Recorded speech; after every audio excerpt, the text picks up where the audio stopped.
دعا کیا ہے؟ رسول اکرم صلی اللہ علیہ وآلہ وسلم فرماتے ہیں کہ الدعاء ترس المومن وعمود الدین،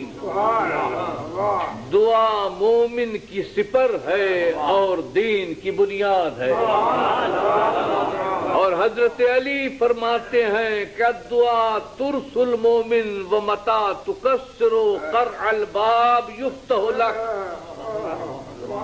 دعا مومن کی ڈھال ہے اور جتنا زیادہ دروازہ کھٹکھٹاؤ گے اتنا ہی جلدی کھلے گا۔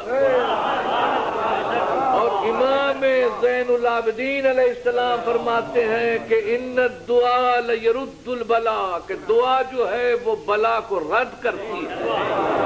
اور امام باقر علیہ السلام فرماتے ہیں کہ الدعاء انفذ من السنان الحدید، کہ دعا جو ہے وہ سنگین تیر سے زیادہ اثر انداز ہوتی ہے۔ اور امام رضا علیہ السلام فرماتے ہیں کہ علیکم بسلاح الانبیاء فقیل وما سلاح الانبیاء قال الدعاء، فرمایا کہ تمہیں چاہیے کہ انبیاء کے ہتھیار سے مسلح ہو، تو پوچھا کہ انبیاء کے ہتھیار کیا ہیں؟ کہا الدعاء، دعا ہے۔ تو میرا عنوان کلام بھی دعا ہے۔ ہر لباس وجود، ہر جلوگہ ظہور، ہر نقش تخلیق، ہر جدید و عتیق، ہر اثر متشکل، ہر قالب گل، اپنے وجود و شہود میں ایک مسلسل طلب ہے، مسلسل التجا ہے، مسلسل دعا ہے اس بارگاہ خدا بندی میں اور سرکار الہی میں کہ اے مبدع فیض الاطلاق، اے خالق انفس و آفاق، اے مالک موت و حیات، اے حاکم شش جہات، اے مدبر مکان و زمان، اے واجب لا مکان، اے عدم کے نہان خانوں سے نکال کر بازار وجود میں لا کر تشہیر رنگ و سنگ کرنے والے، اور اے نیستی کے صحرا سے برآمد کر کے ہستی کے دامن گل فروش پر حسن و جمال کی نمائش کرنے والے، اور اے کوثر وجود سے بپیمانہ مشیت تقسیم فیض کرنے والے، اور اے تقدیر و تدبیر کے لوح و قلم سے قضاء و قدر کی دنیا آباد کرنے والے، اور اے وجود کی بلندی پر جلوہ فرما ہو کر امکان کی پستیوں پر رحم و کرم کی بارش کرنے والے، رحم کر رحم، کرم کر کرم، ہم محتاج ہیں تو غنی، تو اعلیٰ ہے ہم دنی، تو اعلیٰ ہے ہم دنی، ہم فقیر ہیں تو امیر، ہم سراپا نیاز ہیں تو بے نیاز، ہم کشکول گدا تو دست عطا، ہم پاسا بکف تو جود و سخا۔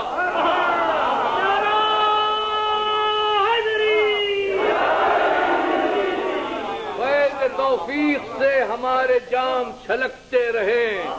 فیض توفیق سے ہمارے جام چھلکتے رہیں، رحمت کے دروازے کھلتے رہیں، نسیم کرم کے قافلے چلتے رہیں، اور دل کے غنچے کھلتے رہیں۔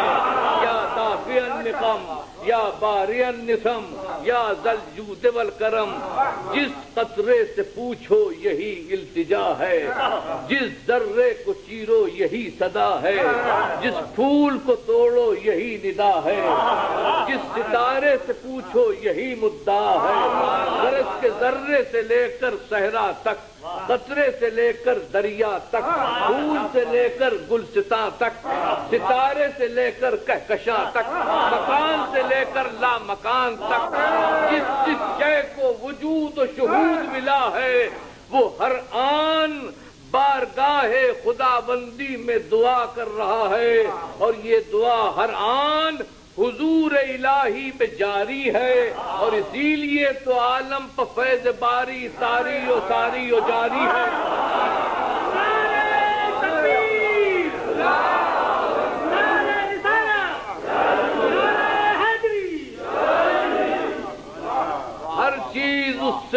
رہی ہے، طلب کر رہی ہے۔ ہیگل اور برگسان اور رومی اور ابن رشد زمان کی تعریف کچھ چاہے کریں، لیکن اجتہادی وقت کی تعریف یہ کرتا ہے کہ وقت دو ہی ہیں، ایک وہ جو تشکیل دعا کے اضطرار میں گزر رہا ہے، اور ایک وہ جو تکمیل دعا کے انتظار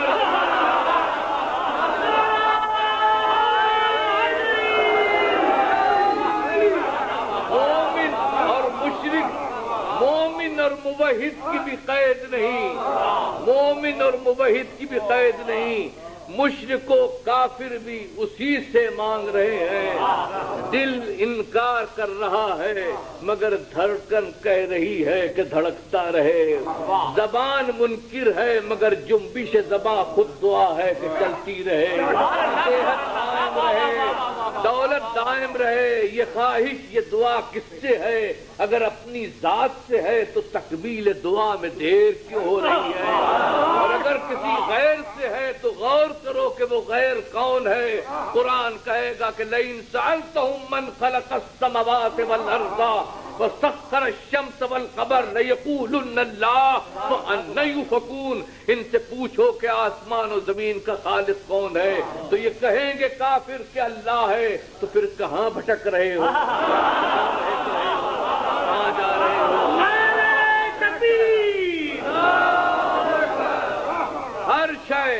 ہر شے اسی سے مانگ رہی ہے، مومن اور موحد کی قید نہیں، کافر بھی اسی سے مانگتے ہیں، مطلوب وہی ہے، مدعا وہی ہے، نقطہ مرکزی وحدت تھا، نقطہ مرکزی وحدت تھا، مانگتے سب اللہ سے ہیں، بتوں سے کوئی نہیں مانگتا، مانگتے سب اللہ سے ہیں، مگر فرق یہ ہوا کہ کچھ خود ساختہ وسیلوں سے مانگتے ہیں، کچھ خدا ساختہ وسیلوں سے، رب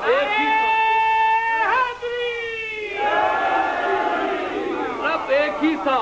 جلوہ رب میں اختلاف ہو گیا، رب ایک ہی تھا، جلوہ رب میں اختلاف ہو گیا، کسی نے اس کو شمس میں دیکھا، کسی نے اس کو نانعار میں دیکھا، کسی نے شجر میں دیکھا، کسی نے قمر میں دیکھا، کسی نے قیوس میں دیکھا، کسی نے دیوس میں دیکھا، کسی نے مہاتما بدھ کے مجسموں میں دیکھا، کسی نے برہمن کی لکشمی دیوی میں دیکھا، کسی نے مانی کے یزدا میں دیکھا، کسی نے صنم میں دیکھا، کسی نے مریم میں دیکھا، کسی نے منزل میں پکارا، مندر میں پکارا، کسی نے کلیسا میں پکارا، کسی نے صومعے میں پکارا، کسی نے آتش کدے میں پکارا، کسی نے دیر میں پکارا، کسی نے حرم میں پکارا، کسی نے جلدی پکارا، کسی نے دیر سے پکارا، کسی نے بڑھاپے میں پکارا، کسی نے پیدا ہوتے ہی پکارا۔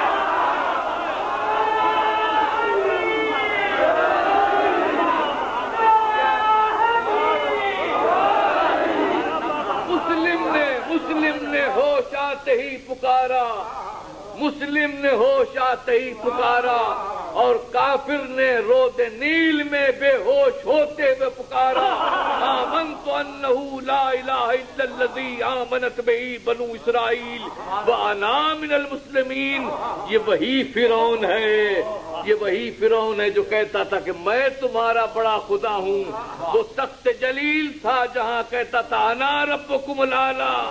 اور یہ رود نیل ہے جہاں کہہ رہا ہے بچا لے خدایا۔ دیکھی سیاست الہیہ،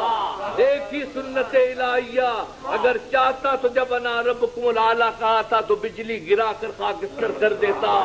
عطائے کلیم سے دو نیم کر دیتا، مگر جلال خداوندی منتظر ہے کہ جس منہ سے اس نے اپنے کو خدا کہا ہے اسی منہ سے میں اپنے کو پکروا کے